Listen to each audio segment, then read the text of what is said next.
Well, ladies and gentlemen, we've got plenty of new polls to get to here this morning. Some good, some bad.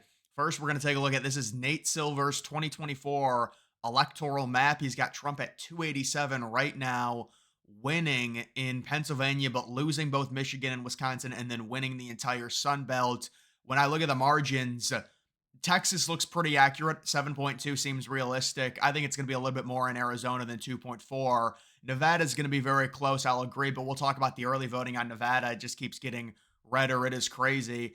I think he's underestimating Trump in Florida. I'm guessing Florida will be at least 8 to 9 point victory. Georgia at around 2. I would probably say around 3.5 with Georgia for Trump. North Carolina, I think, is going to be closer than Georgia. Will it be 1.5? Possibly 1.5 to 2. Virginia 6.5. There was a pretty tough poll that got released out of Virginia from Roanoke because their previous poll had Harris +3. This new one has Harris +7. Seems almost inconceivable that Harris would make up that much ground in Virginia when what we've heard is seemingly is more Trump momentum in Virginia. Certainly, I don't think Trump is going to lose Virginia by 10 points, but that +10 poll put a little damper on Virginia. I would probably say about a 4 or 5 point win for Harris in Virginia right now. Pennsylvania, Trump about +1. I'd say about +1 to 1.5. He's got Michigan, Harris +1. I think it's a pure toss up. I would lean Trump very slightly. And then Wisconsin, he actually has Harris, I guess less than one, plus around half a point. It's a pure toss up. Minnesota around +6.2. And then New Hampshire, which is kind of a state that we're talking about more, +4.5. So those numbers are not totally unrealistic. I do think he's going to sweep the Rust Belt. These margins are very, very small. It is what it is. And so last night we did have the Marist polls get released. They are an A pollster. Why, I don't know. I mean, you could say, well, it has a lot to do with them being transparent, but their numbers in the past certainly have not signaled that they should be an A pollster. You can take a look at this. This was Trump versus Hillary. I would imagine this was one of the Rust Belt states, maybe Wisconsin. But you can see their final number, Hillary +12, and then Trump ends up winning by 0.7. Guys, look, when it comes to all these polls, whether it's Marist, whether it's YouGov, whether it's Bloomberg, we throw it into the aggregate and we get a final number. That's really what I can say about some of these polls that are, I guess, negative against Trump. You throw it into the aggregate. It's not the end of the world. It's just one poll. Overall, we want to see Trump winning. We would rather have the lead going into election night, or at least the perceived lead. Not that that really matters all that much, but we would like to have that. So when it comes to something like this with Marist, they're graded out to be an A. There's a lot of pollster grades I don't agree with, but it's a poll, and that's what they're going to release. And it's Marist, and it's also CNN. Those are the two main ones that are going with a Kamala Harris victory, and a lot of them are doing the same thing. Now, I don't know if Marist is having a potential split with the Sun Belt and the Rust Belt. But what you'll see with these liberals, with conservatives, we're pretty set on around, although I have seen some people in my chat say around 287, we're pretty set on 312. We think Trump probably gets all the swing states. And I think that's what I will very likely end up doing with my final prediction. It's like, well, do you be cute? Do you add a New Hampshire? Do you add a Virginia? I really think 312 is probably the number. And I don't think it's 1,000% guarantee the Rust Belt votes the same. I could see maybe Michigan straying by about point 0.4 or 0.5. That's what see. A lot of people say, well, the Rust Belt always votes together, but they're very, very close margins. So technically, the Rust Belt can still vote together in terms of like the margin. I mean, in Wisconsin, if Trump wins it by 0.3 but loses Michigan by 0.2, those states are basically voting together. The margin is so thin, but because they're both 50-50, one of the states is going one way, the other state's going the other. But I would still probably say 312, especially with the numbers we've got out of Nevada. The early voting gets better in Clark County. It's just ridiculous. And also, we got an amazing Atlas Intel poll out of Nevada with Trump +4. Nevada is trending to Trump right now.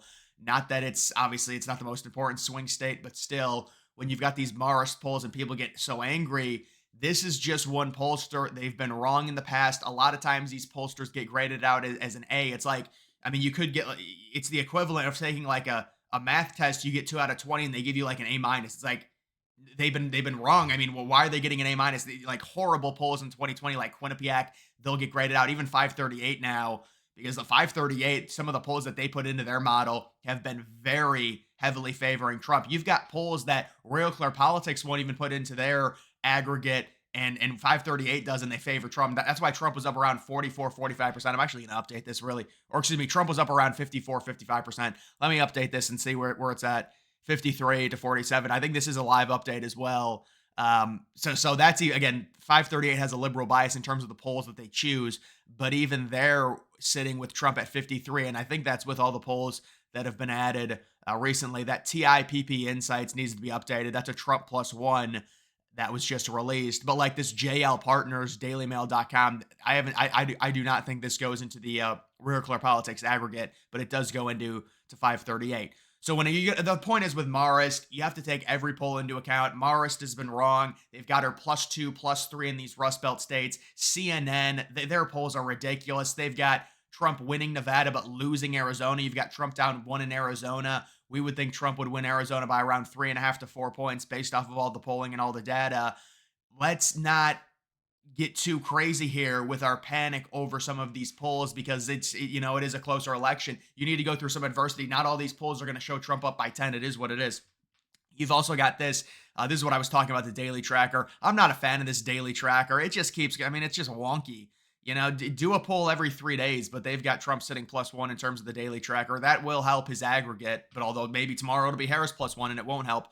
We've got this. The mail-in votes came in overnight in Nevada, and the GOP extended its lead. You've got to be kidding me. The mail-in stuff in Nevada is crazy right now, and that's mainly the first swath that came in. That was mainly the culprit of Trump taking a bigger lead when it comes to the betting in Nevada, because remember, Trump was down in Nevada, then it was like 50-50. Then the first batch of mail-in comes in with Clark County, and then Trump goes up to around 63, 64. And now we've got Trump even going up more. We could get Nevada at around 70-30 with 70% chance Trump wins on election night. You've also got a New Mexico poll. This is Survey USA. This just came out. This is the poll through Halloween. It does have Harris up by 6. I think she'll probably win New Mexico by 5 or 6. That would be probably my final prediction on New Mexico. I know he went to New Mexico. People are going to be very angry about that. Why would you waste time in New Mexico?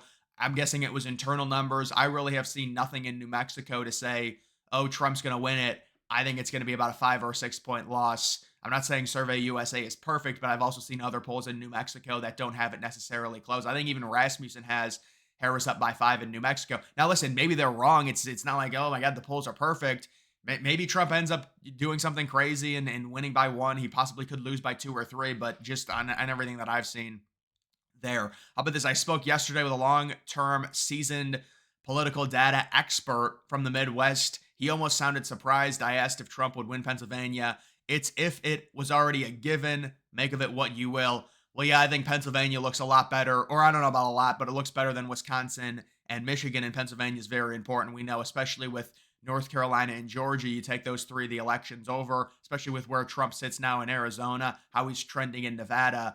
Pennsylvania becomes the key state. I do think he'll also take Michigan and Wisconsin, but Pennsylvania, it is really any of those states are key, but we think Pennsylvania is the most right. So if Pennsylvania goes left, I would be a little bit surprised, not totally surprised because we're dealing with small margins, but I would be a little bit surprised if a Wisconsin or a Michigan voted to the right of Pennsylvania. It feels like Pennsylvania is the most conservative, so you'd love to see Pennsylvania go right. It also has the most electoral votes, but that also gives you the avenue to where all you would need is Pennsylvania, North Carolina, and Georgia, although I don't think that's really going to be a narrative because I think Trump also will win Arizona pretty much no matter what when it comes to that. Final national poll.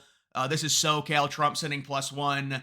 That's Red Eagle and On Points poll. That's unbiased. No, I'm being honest. I'm being honest. It's unbiased, but that's a good poll. You'll take a +1 national final poll for sure. Pennsylvania poll, Trump and Harris tied. Last poll was Harris +3. Who was that from? USA Today. Very good poll. You'll take that from USA Today. You'll take a tie for sure, especially with their last poll being Harris +3. So that should go into the aggregate, and that's going to help Trump up in terms of the Real Clear average for sure. Because I do believe they did have that USA Today Harris +3. That's going to get knocked off for a tie. That's going to bump Trump up to like +1.3 in terms of the aggregate on Real Clear, I would imagine. New Jersey in-person early voting. So listen, when it comes to the in-person early voting, Republicans definitely do that more than mail-in. But this is pretty crazy that Republicans are leading this. It doesn't mean, it means something, but like the idea that, oh, now Trump's going to win New Jersey because of these numbers, that's just not the way it works. He's not going to win New Jersey, but If you can get it under 10, I've heard some stuff. People have messaged me about especially the New Jersey GOP and how pathetic it is. They're going to have to upgrade their operations in New Jersey if Trump's able to get it within 10, especially with what it was in 2020. It was like a 20-point win for Biden. If you cut it in half, you can be competitive in New Jersey. You can potentially be competitive in New York if you cut that to 12 or 13. But those states, it's a very long process getting those states to flip because of the margins that we saw in 2020. It's really grueling. You've got a UMass YouGov poll.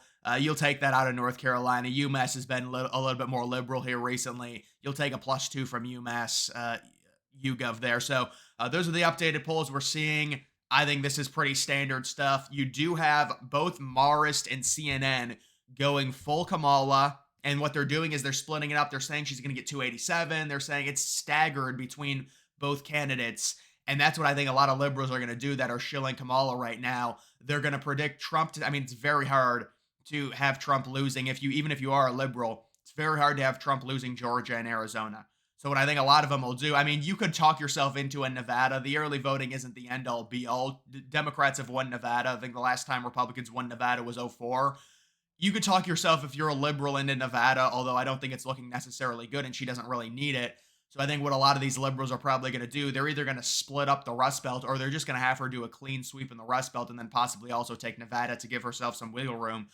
Maybe some of them will go 270 to 268 with Harris taking all the Rust Belt and then Trump taking the Sun Belt.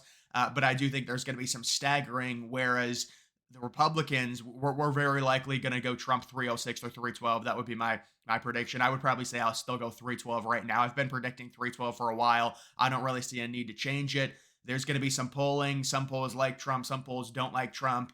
But overall, we still have the betting in Trump's corner. You want to be the favorite in terms of the betting going into election night. 10 out of the last 11 betting favorites going into election night have won. That's like it's better than a 90% clip. It's a 92, 93% rate there.